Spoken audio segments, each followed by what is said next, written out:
Opening scene में हम एक मेंशन को देखते हैं। उस मेंशन में 5 लोग आते हैं। उसमें 4 भाई बहन होते हैं, ड्रे, मैडेलिन, सेल्फ, कैमी। इसमें से जो सबसे छोटी लड़की कैमी होती है, जो सोशल मीडिया इन्फ्लुएंसर होती है, वो लाइव कर रही होती है। उन लोगों को उनके पिता बुलाए होते हैं क्योंकि उनका 75वां जन्मदिन होता है। वो एक दिन पहले ही बुलाए होते हैं। उनके पिता बस फैमिली को बुलाए होते हैं, लेकिन ड्रे की वाइफ उनकी फैमिली नहीं होती है। इसीलिए सेल्फ और मैडेलिन गुस्सा करते हैं। ये दोनों अपने पिता के बिजनेस संभालते हैं। वो सोच रहे होते हैं कि आगे अचानक उनको बुलाया क्यों। तो चलिए वो हमें आगे पता चलेगा। तभी वहाँ पर एक आदमी आता है जो उनके पिता के लिए काम करता है। वो कहता है कि आपके पिता आपसे बात करना चाहते हैं, इसीलिए वो उन लोगों को अंदर लेकर जाता है। कैमी बोलती है कि हमारे सामान को अंदर लेकर चलो, लेकिन वो कहता है कि यहाँ पर सभी सर्वेंट छुट्टी पर गए हैं। सभी लोग सामान लेकर अंदर जाते हैं। वो आदमी कहता है कि आपके पिता कुछ टाइम बाद मिलेंगे, तब तक अपने कमरे में जाइए, आराम कीजिए। कुछ टाइम बाद सभी लोग एकजुट होकर अपने पिता से मिलने के लिए जाते हैं, जहाँ पर उसके पिता चार्ल्स को देखते हैं जो घड़ी ठीक कर रहे होते हैं। वो लोग उनसे मिलते हैं और बहुत ज़्यादा खुश होते हैं क्योंकि वो 2 साल बाद उनसे मिल रहे हैं। वो बताते हैं कि हमने फैमिली को बुलाया था, लेकिन कोई बात नहीं। वो बताते हैं कि उनको इसलिए बुलाया गया है क्योंकि आज रात सभी लोग मिलकर चार्ल्स की रक्षा करेंगे, क्योंकि आज रात कोई उनको मार देगा। वो लोग शॉक हो जाते हैं क्योंकि कौन आदमी उनको मारेगा। चार्ल्स कहता है कि बहुत पहले की डील हुई थी, जो मौत की डील हुई थी, उसी की वजह से ये सब झेलना पड़ रहा है। अगर वो लोग चार्ल्स की आज रात रक्षा नहीं करेंगे तो उनकी सारी प्रॉपर्टी का हिस्सा नहीं मिलेगा और वो दूसरे को मिल जाएगा। वो लोग आज जान बचाएंगे तभी प्रॉपर्टी का हिस्सा बनेंगे। इसीलिए चार्ल्स सभी नौकरों को घर भेज दिया क्योंकि वो किसी पर भरोसा नहीं कर सकता, सिर्फ अपने बच्चों पर ही भरोसा कर सकता है। वो लोग सोच में पड़ जाते हैं कि ऐसा कैसे हो सकता है। उसके बाद जो आदमी होता है वो सिक्योरिटी को लॉक करके चला जाता है। उस मेंशन का सिक्योरिटी बहुत ही खतरनाक होता है। जब तक आदमी नहीं आएगा तब तक दरवाजा नहीं खुलेगा। वो अब फंस चुके हैं। चार्ल्स हेना से बाहर जाने को कहता है, वो मना कर देती है। उसके बाद वो लोग रूम में जाते हैं और बातचीत करते हैं। अगर उनके पिता को आज मारने कोई आएगा तो पुलिस को बुलाना चाहिए था, लेकिन हम लोगों को क्यों बुलाया? पहली बात तो ये दरवाजा कभी खुलेगा नहीं। अगर कोई इंसान होगा तो अंदर ही होगा, इसीलिए हमें हर रूम को चेक करना होगा।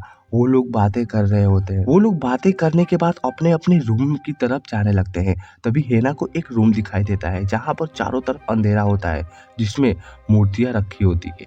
केमी जाती है नीचे वाइन लेने के लिए, तभी उसे किसी चीज की आहट सुनाई देती है। वो डर जाती है। वो किसी चीज की परछाई होती है, वो उनकी तरफ आ रही होती है। वो भागकर ऊपर जाती है और दरवाजा खोलने की कोशिश करती है, लेकिन दरवाजा बाहर से बंद था। वो चिल्लाने लगती है। वो परछाई उसकी तरफ आ रही होती है। तभी सेल्फ दरवाजा खोल देता है। वो कहती है कि किसने दरवाजा बंद किया था। सेल्फ जाता है पूल खेलने के लिए। वाइन का गिलास रखकर गेम खेलने के लिए जाता है, तभी उसकी गिलास गिर जाती है। वो उसके पास जाता है, तभी देखता है कि पूल की सभी बॉल एक जगह हो गई है।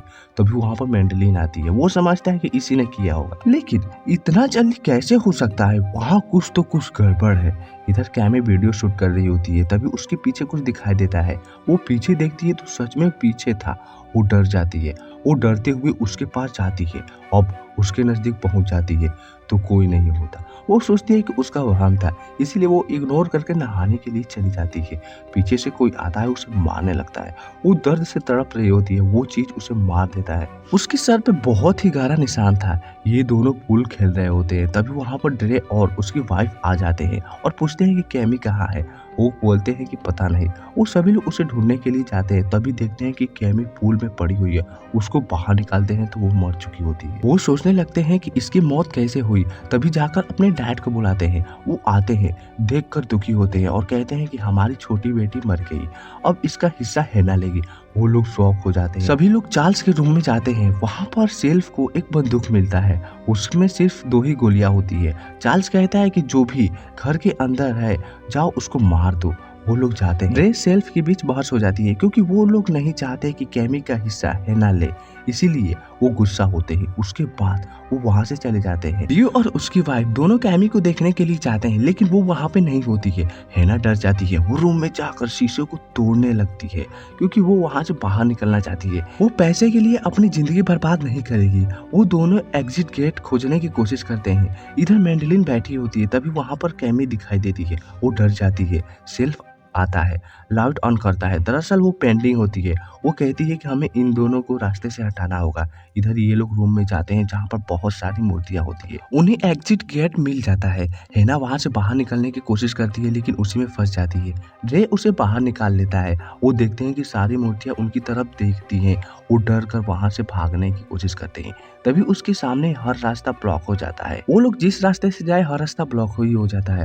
वो जैसे तैसे बचते हुए वहाँ से निकल जाते हैं। वो नीचे जाते हैं, एक दरवाजा खुला होता है। वो उसके अंदर जाते हैं। कोई उनका दरवाजा बंद कर देता है।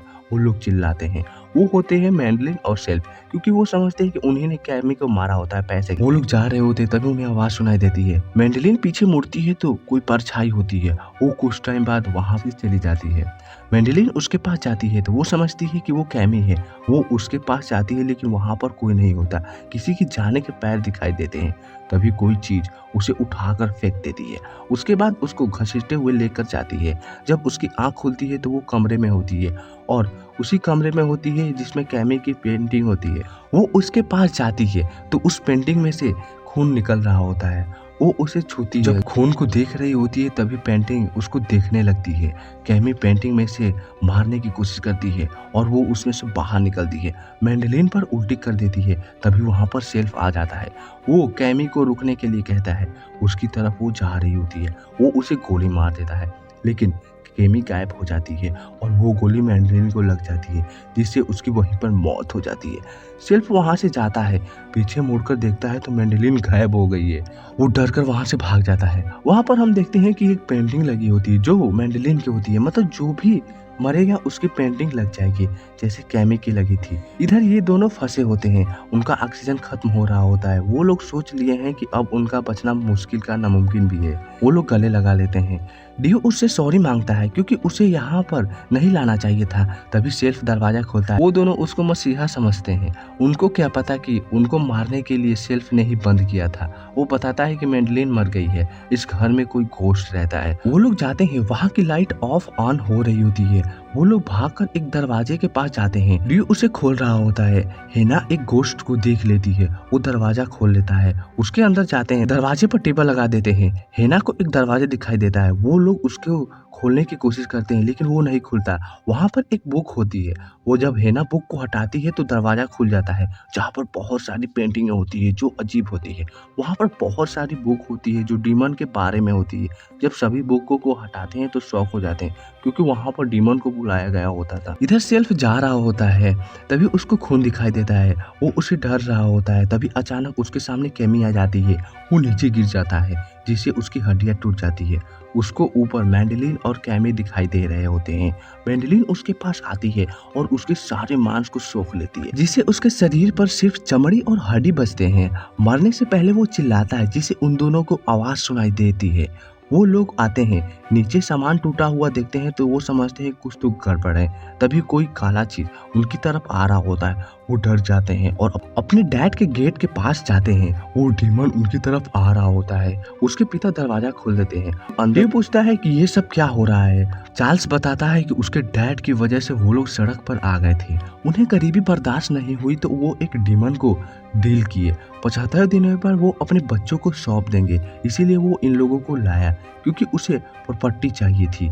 ये सब बताने के बाद डियो को वो गोली मार देता है, जिससे उसकी वहीं पर मौत हो गई। वो हेना को मारने वाला होता है। वो बच जाती है और छुपते हुए वहां से निकल जाती है। वो उससे छुप रही होती है। हेना बंदूक ले लेती है और चार्ल्स को बुलाती है। वो उसके पास जाती है, उसे गोली मार देती है। उसका 75वां साल नहीं पूरा हो सका। वो कहता है कि मैं मर गया, पूरी प्रॉपर्टी दूसरे के नाम हो जाएगी। उसके सारे बच्चे मर गए। हेना बताती है कि वो माँ बनी है और यही बताने के लिए वो लोग यहाँ पर आए हैं, लेकिन यहाँ पर तो कुछ और ही नाटक चल रहा है। वो उसे छोड़कर वहां से चली जाती है। वो डीमन उसे मार देता है। वो सुबह होने का इंतजार कर रही होती है। जब सुबह होती है तो वो आदमी आकर दरवाजा खोलता है। वो निकलकर कार में बैठकर वहां से चली जाती है। उनकी ब्लड लाइन में सिर्फ उनका बच्चा ही बचा और इसी के साथ ये मूवी यहीं खत्म हो जाती है। आपको ये कैसी लगी मुझे कमेंट करके जरूर बताएं। मिलते हैं नेक्स्ट वीडियो में, तब तक के लिए बाय बाय।